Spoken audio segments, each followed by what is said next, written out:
Ya, pemirsa hidup sehat. Semoga semua dalam keadaan baik ya. Sekarang udah bisa keluar-keluar, mudah-mudahan bisa kerja tapi tetap aman karena semua tetap dengan prokes. Nah, ngomong-ngomong udah mulai keluar-keluar nih, kayaknya orang-orang mungkin udah mulai jalan-jalan dan mungkin ada yang mengeluh pegal-pegal, nyeri sendinya ngilu. Gitu kan pemirsa? Bener banget, apalagi kalau di usia 40 tahun ke atas nih Dokter Vito. Katanya rentan terkena nyeri sendi. Yes. Tapi kira-kira kalau misalnya sering ngalamin nyeri sendi nih dokter, gimana ya penanganannya terbaiknya? Iya, katanya faktor U katanya. Hari ini katanya kita akan bersama dengan Dokter Adip Kumaydi, spesialis ortopedi dan traumatologi. Itu artinya spesialis bedah tulang, sendi, muskulus dan lain-lainnya. Oke, udah urusan otot dan tulang lah dokter. Ya. Selamat pagi, Dokter Vito, Pagi, Dokter. Dokter Anissa. Sehat ya, ya, dokter? Alhamdulillah Ah. sehat. Dokter, ini langsung fakta atau mitos yang pertama mengenai tulang dan sendi pada usia di atas 40 tahun nih ya. Nah, katanya saat memasuki usia 40, ini terjadi perubahan otot, tulang, sendi-sendi secara alami. Nah, sehingga bisa membuat seseorang itu menjadi merasa lebih ringkih, ya, lebih cepat nyeri sendi, ngilu-ngilu begitu. Ini fakta atau mitos? Yang pertama fakta. Fakta. Jadi kalau kita bicara sekarang tulang, pembentukan massa tulang itu sebenarnya di umur 30 sampai 40 tahun. Artinya sebenarnya pada saat kita semakin bertambah usia, turnover. Jadi ada namanya sel ya. Sel dalam tulang itu sel osteoblast dan sel osteoklas. Sel pembentuk dan sel penghancur. Nah, pada saat dia semakin bertambah usia, sel penghancurnya yang semakin tinggi sehingga turnover daripada tulangnya itu sehingga semakin poros. Atau kalau istilahnya ada osteoporosis. Nah, inilah yang kemudian bertambah usia maka semakin poros. Itu untuk tulangnya. Ya, dan yang paling bagus sebenarnya adalah di umur 30 sampai 40 tahun. Disitulah massa tulang itu akan dibentuk dalam fase yang memang kepadatan tulangnya itu di situ. Sehingga kalau sudah di atas 40 tahun bukan berarti tidak ada gunanya, tapi itu yang harus kita kejar di umur 30-40 tahun. Nah, kemudian massa otot juga berubah. Karena kita bicara nanti ada elastisitas. Kemudian ada namanya hal-hal yang kemudian mengakibatkan kekuatan otot pun juga berubah. Dan itu nanti akan terkait dengan penurunan basal metabolik, penurunan oksigenasi yang ke otot juga yang diakibatkan oleh faktor bertambahnya usia tadi. Apalagi ditambah lagi dengan kurang stretching, kurang olahraga. Itu juga akan menurunkan massa ototnya. Sendi juga ada semakin lapisan daripada cartilage atau tulang rawan hialin di sendinya pun ya itu juga berkurang. Nah, inilah yang kemudian mengakibatkan problem sendi, otot, tulang itu selalu terjadi pada umur-umur di atas 40 tahun. Jadi ini fakta. Wah, ini hati-hati dokter Nisa ya, udah mendekati 40. Aduh, 20 ke atas masih dok. Nah dok, ini juga nih ya, jadi kalau kita bertambahnya usia itu tidak menghalangi kita untuk terus berjalan. Nah biasanya nih kalau misalnya jalan-jalan itu ngilu di bagian persendian lutut. Nah ini fakta atau mitos bahwa di usia 40 tahun sering mengalami ngilu pada sendi dan lutut. Tapi tunggu dok, jangan dijawab dulu, sesaat lagi tetap di Hidup Sehat. Iya pemirsa Hidup Sehat, itu tadi kita sudah menyaksikan nyeri-nyeri sendi yang mungkin umum diketahui oleh masyarakat. Tapi bagaimana dengan usia 40 tahun ke atas? Nah dok, tadi kita punya pertanyaan yang belum terjawab. Fakta atau mitos, usia 40 tahun ke atas sering mengalami nyeri sendi terutama di bagian lutut. Ini fakta atau mitos? Ya, fakta juga. Jadi Fakta. ditambah lagi dengan kondisi tambahannya, artinya bukan hanya faktor usia saja. Jadi kalau kita bicara sekarang osteoartritis atau kalau orang awam bilang pengapuran, itu faktor karena satu pertambahan usia, yang kedua ditambah juga lagi dengan namanya overweight. Ditambah lagi juga dengan namanya kurang gerak, tidak pernah olahraga.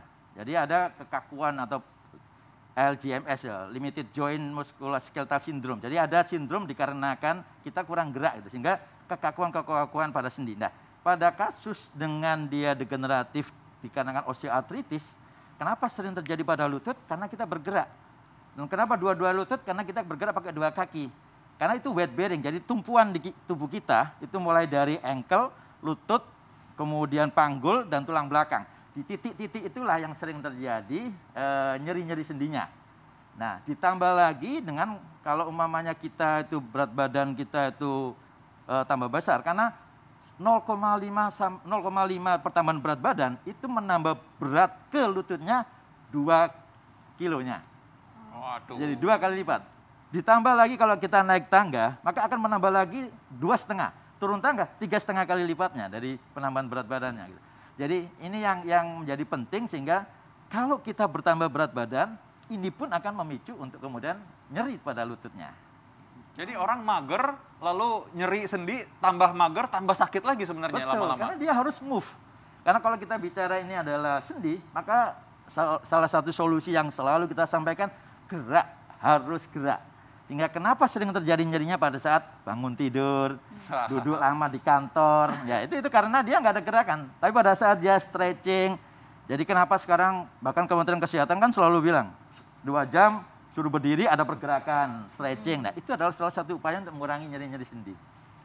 Nah itu berarti kalau gitu bagi yang suka mager, ingat ya, kalau mau makin lama makin mager, tambah lama tambah nggak bisa gerak. Harus tetap bergerak kalau Ya, gitu. betul. Oke, nah nih dok, ada fakta mitos berikutnya nih. Nyeri sendi bagian belakang umumnya terjadi di usia 40 tahun ke atas akibat terlalu banyak duduk.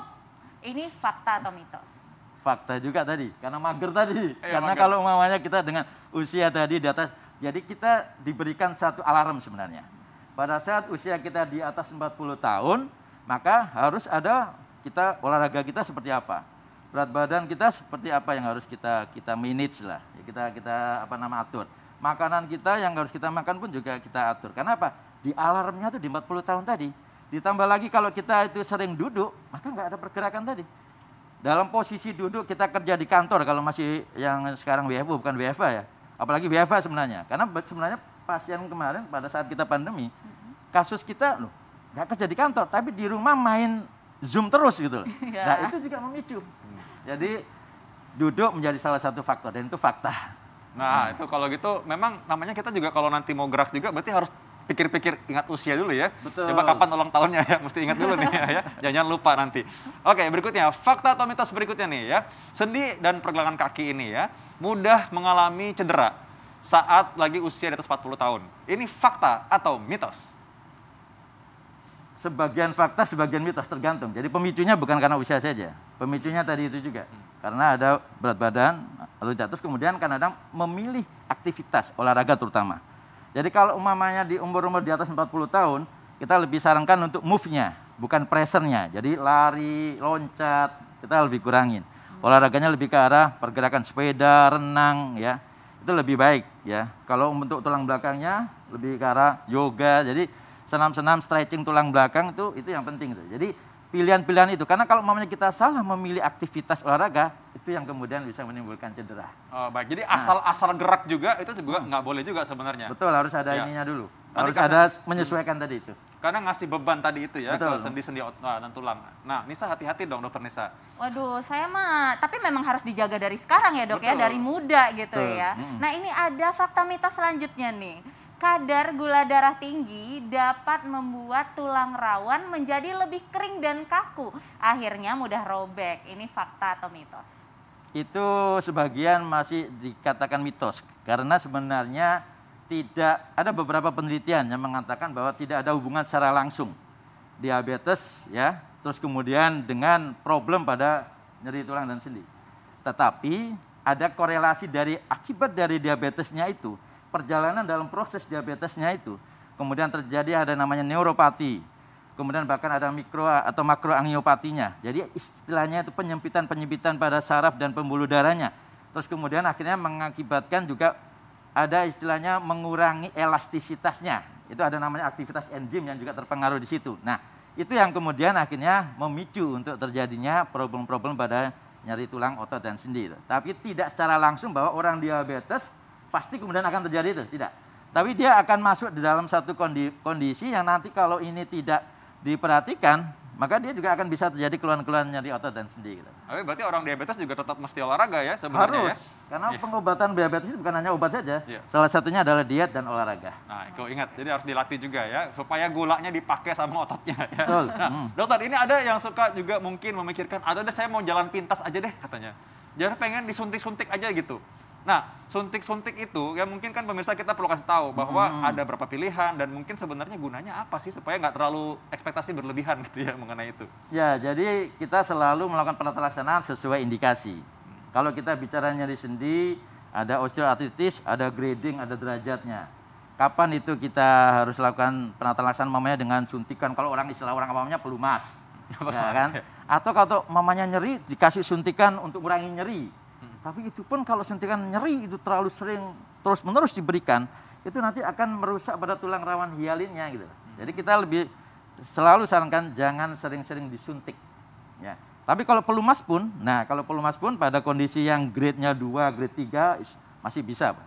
Karena itu istilahnya kalau orang awam menambah minyaknya supaya pelumas, karena apa? Kualitas minyaknya kita ganti dengan yang baru yang lebih baik. Karena kalau makin usia, kualitas daripada sinovialnya pun juga mulai menurun. Itu yang perlu ada penambahan sinovial baru itu.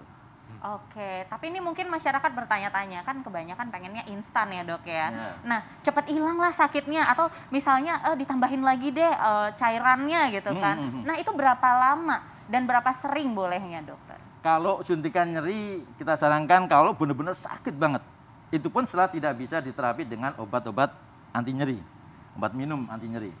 Ya, terus kemudian yang kedua, kalau yang untuk pelumas, ada beberapa pelumas yang memang dia diindikasikan untuk 1 tahun sekali. Gitu. Nah, itu juga kita harus melihat dalam progres observasi pada saat di poli ya, di perawatan.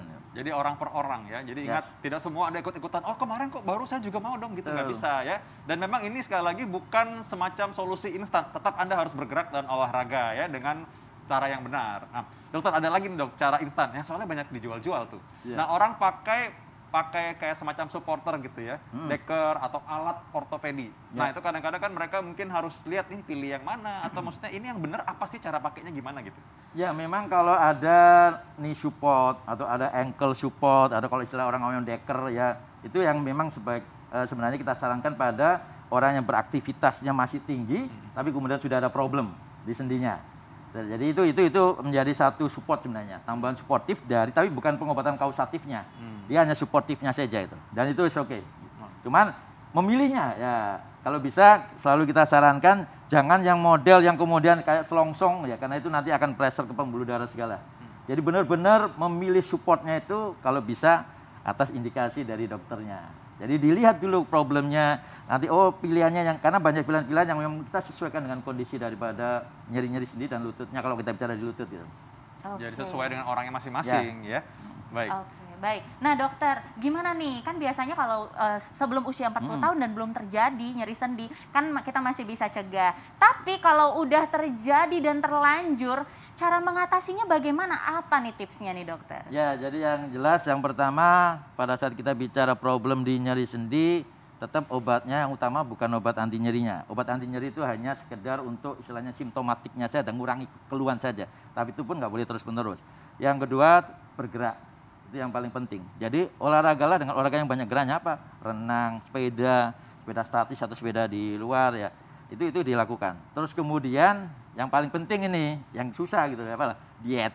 Nah, itu turunkan berat badan, terus kemudian merubah lifestyle, merubah pola hidup. Kalau mamanya kita kerja di kantor yang kita harus naik tangga, nggak usah lari naik tangganya, pegangan karena beban di lututnya kita kurangi dengan tangan yang memegang pada pinggiran daripada tangga. Jadi itu salah satu upaya, dan itu ke depan ya tetap artinya dengan melakukan seperti itu, insya Allah karena dengan turunnya berat badan itu akan mengurangi beban ke lutut, itu akan mengurangi nyeri. Nah itu, tapi untungnya dok, ada acara yang keren banget, tiap Senin sampai Jumat di TV One itu mengenai hidup sehat. Nah, makanya tadi masalah itu tadi ya. Dokter Adit, terima kasih banyak dokter keterangannya. Mudah-mudahan kita semua sendi selalu sehat ya. Nah, habis ini kita ada juga masalah penyakit yang banyak sekali derita orang lain. Ya, benar banget. Sesaat lagi kita akan ngebahas tentang penyakit mah yang diabaikan. Gimana ya dampaknya kira-kira ya dokter Vito ya? Langsung aja tetap di Hidup Sehat setelah yang satu ini.